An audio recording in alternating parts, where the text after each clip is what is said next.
06 Grand Cherokee is the same as 2005, 2010. This one has the V8 Hemi engine, and we're going to do the radiator.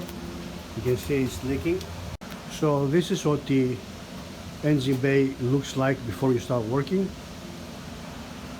So it maybe looks complicated, but it's not. Removing the radiator from the Jeeps, it's similar this year.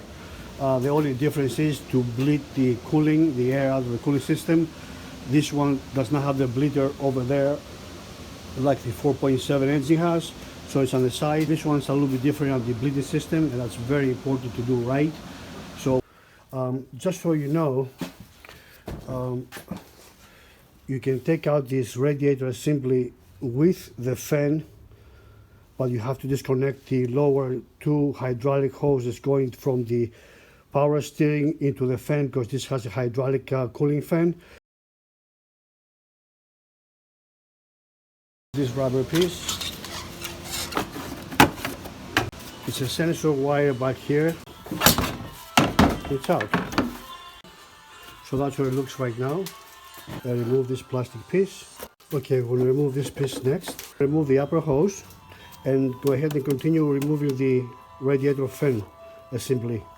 We have to detach the transmission cooler lines, so we have a flexible transmission cooler, because we need to move back and forth to get the radiator out.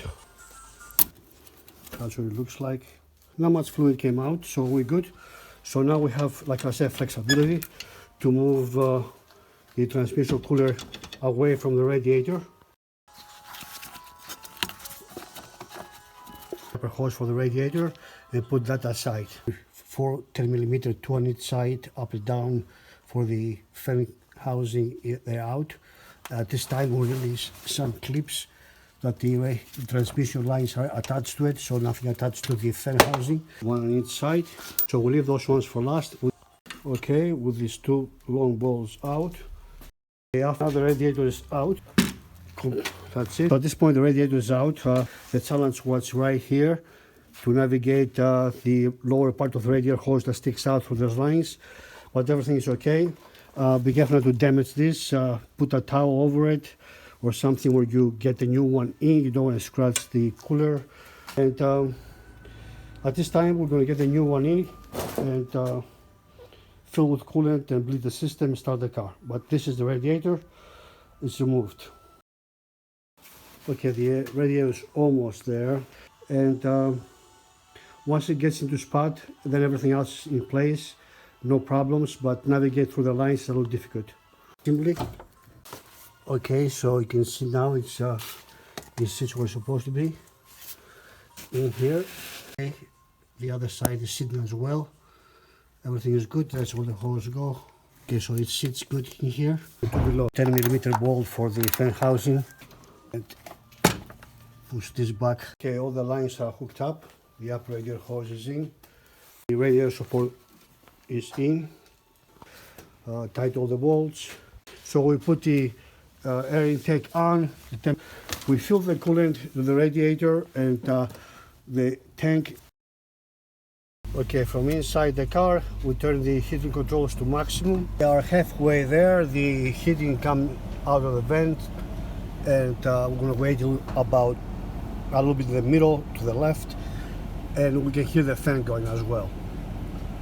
While waiting for the car to reach the operating temperature, I left, like I said, the grill to make sure that the hood opens and closes. It doesn't need any adjustment in case it will lock me out.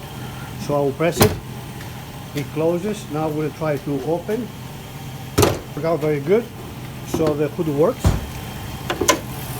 Now we're going to put the grill on and finish the job. Just about the operating temperature. The car has been running for about 30 minutes plus. That's where it's supposed to be. Okay, the Jeep is all done. Engine bay looks beautiful. We did a little cleaning. Runs beautiful. The thermostat has opened. The job is complete. Start the engine and check for the next couple of days to see if any more needed. And thank you for watching.